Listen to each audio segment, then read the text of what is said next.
Olá, o meu nome é Aaron Brian Ayouf, eu sou mestrando aqui no programa de pós-graduação em Métodos Numéricos e Engenharia da Universidade Federal do Paraná.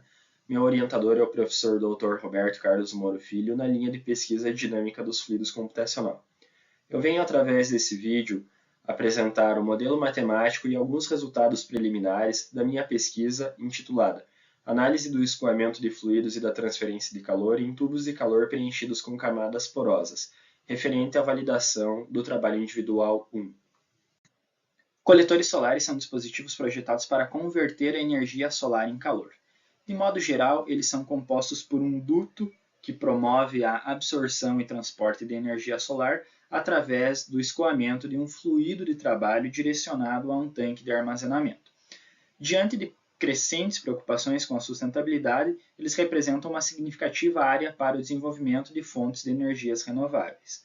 Se tratando de fontes de energias renováveis, o desempenho térmico do sistema é um fator relevante a ser analisado, onde o objetivo é se maximizar a capacidade de absorção de radiação solar, ou seja, obter-se uma maior temperatura final ao fluido de trabalho. Sabe-se que a inserção de materiais porosos no tubo de escoamento tende a aumentar a eficiência do sistema.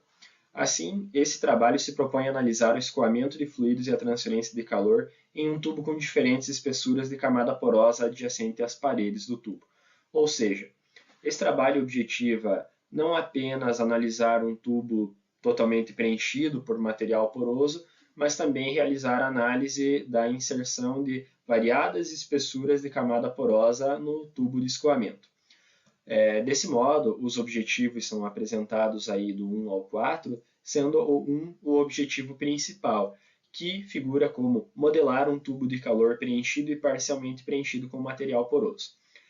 Os demais objetivos são realizar simulações numéricas computacionais do escoamento, determinar os campos que nos interessam, os campos de velocidade, temperatura e pressão, além do número de Nusselt, a fim de avaliar a eficiência do sistema. E, por fim, analisar os resultados, comparando os resultados das variadas espessuras de camada porosa para efeitos de otimização em tubos de calor. O meio poroso é caracterizado por uma matriz sólida, rígida ou indeformável, permeada por uma rede de espaços vazios pelos quais pode ocorrer o escoamento de fluidos. A análise microscópica ocorre na escala do poro, na qual as grandezas do escoamento variam de forma irregular ou aleatória. Já a análise macroscópica fornece uma descrição em larga escala do comportamento médio de um fluxo em meio poroso. Dessa forma, a análise macroscópica fornece uma simplificação adequada para uma abordagem do escoamento de fluidos e da transferência de calor em problemas práticos e aplicados. As primeiras investigações relacionadas ao escoamento de fluidos em meios porosos se deram através das análises experimentais conduzidas por Darcy. Nesse trabalho, a equação 1 representa a lei de Darcy, que descreve o escoamento de fluidos através de uma relação linear entre a vazão e o gradiente de pressão hidráulico. A correlação apresentada por Kuwahara permite a determinação da permeabilidade do meio poroso através da porosidade do diâmetro das partículas, nesse trabalho representada pela equação 2, em que φ é a porosidade do meio e dp o diâmetro das partículas. O modelo de escoamento foi atualizado por Forchheimer, que observou que a relação apresentada na lei de Darcy era limitada a baixas velocidades, e com isso realizou a proposta de inserção de um coeficiente, que resulta no chamado modelo estendido de Darcy-Forchheimer, sendo representado nesse trabalho através da equação 3, em que Cf representa o coeficiente de Forchheimer.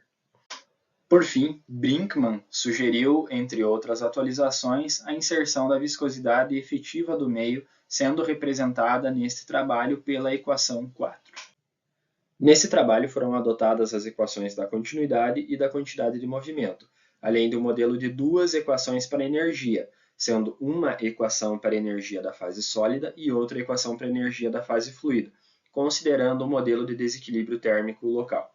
A equação 5 representa a equação da continuidade, válida para um fluido incompressível, enquanto a equação 6 representa a equação da quantidade de movimento, ou momento, que relaciona um fluxo de momento um gradiente de pressão, os efeitos devido à difusão viscosa, os efeitos de arrasto viscoso e de arrasto devido à forma ou pressão.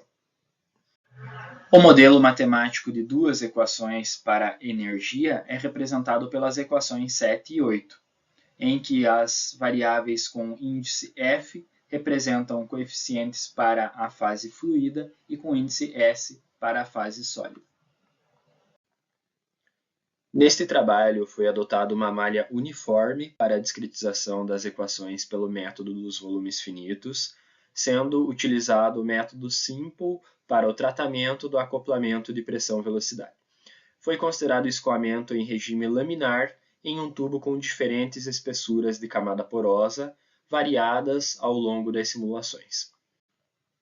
Na figura 2 é apresentada a geometria do problema, em que RI representa o raio interno do tubo, que define a região de escoamento em meio limpo. Quando me refiro em meio limpo, me refiro ao escoamento sem a inserção de material poroso. Delta representa a espessura da camada porosa, variada ao longo das simulações, e R é o raio total do tubo, sendo utilizado um raio total de 0,05 metros ou 5 centímetros, que é um raio bastante próximo ao raio utilizado nos tubos de calor de coletores solares comerciais. A malha utilizada é uniforme, com 34 elementos na direção de R, vertical, e 222 elementos na direção X, horizontal. Vale a pena destacar que foram utilizadas condições axissimétricas na implementação, ou seja, o tubo foi implementado do centro da sua linha central, do eixo, até a borda. Ou seja, é nessa região que tem-se os 34 elementos na direção vertical. A precisão atribuída é definida de modo que a soma dos resíduos nos nós seja inferior a 10 na menos 7. Como resultados preliminares, a figura 3 apresenta os resultados para a temperatura da fase fluida nas simulações realizadas considerando um tubo com raio interno igual a zero, ou seja, um tubo com delta igual a R, totalmente preenchido com material poroso. Esse tubo esse escoamento é representado pela linha sólida no gráfico apresentado na figura 3. O escoamento realizado em um tubo com raio interno igual a 0,03 metros, ou seja, um tubo com uma espessura de material poroso, delta, igual a 0,02 metros, representado pela linha tracejada, e um tubo com raio interno igual ao raio, ou seja, um tubo com escoamento em meio limpo, sem a inserção de material poroso, representado pela linha mais abaixo aqui do gráfico apresentado na figura 3. Observa-se que a distribuição de temperaturas para os tubos com material poroso é bastante superior ao do tubo com escoamento em meio limpo, sendo que a maior temperatura final foi obtida pelo tubo com uma espessura delta de material poroso igual a 0,02 metros, ou seja, raio interno de 0,03 metros. Em todas as simulações, considerou-se uma taxa, um fluxo de calor constante nas paredes, Q igual a 200 watts por metros quadrados. Por fim, aqui tem algumas das principais referências utilizadas para o desenvolvimento do trabalho. Algumas das referências são os artigos ou textos originais, como o de Forchheimer e Brinkmann, mas destacam-se os textos de Caviani, Malico, além do artigo de Moro Filho e Malola Sequeira e a tese de Pedras. Acredito que o que eu havia preparado para essa apresentação foi exposto. No trabalho individual 2, eu pretendo apresentar mais detalhes sobre o modelo numérico, além de trazer mais resultados. Fico agora à disposição para eventuais dúvidas e questionamentos. Obrigado pela atenção.